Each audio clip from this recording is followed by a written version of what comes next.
Macam mana kita tak ingat mati? Kita nak balik jumpa Tuhan tak? Nak jumpa Tuhan nak bawa balik apa? Berfikir nak bawa balik apa? Amalan banyak. Tak ada asalnya no. Tak ada apa nak boleh jumpa Tuhan. Bawa hati yang cinta pada Nabi ya. Ini yang ada. Ini bekal. Amalan tak banyak. Tahajud pun takkan ambil 20 rakaat setiap malam buat kot. 2 rakaat tu pun dah banyak dah. Bayang sunat pun tinggal tak kira waktu. Quran pun tak apa nak baca. Allah. Tu nak balik jumpa Allah nampak? Amalan tak ada. Sebab itu siapa ada duit sedekah. Sebab 1 nilai 10. Hari-hari kena ada sedekah. Hak tu ya kot. Kalau boleh kita buat. Kalau ada duit. Jadi ingatlah kepada mati. Abdullah bin Mubarak ni wali Allah besar.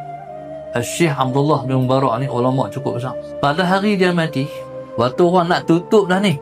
Dah kapan dah nak tutup muka dah. Tiba-tiba dia kata falyamalil amilun. Kalau kita lah no. Habis terjun tangga habis.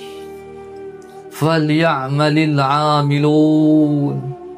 Beramalah oleh orang-orang yang beramal. Pasal apa? Aku tengok dah kesan daripada beramal. Aku tengok dah. Sebab tu dia kata falyamalil amilun. Ruhnya hidup sampai terkeluar balik.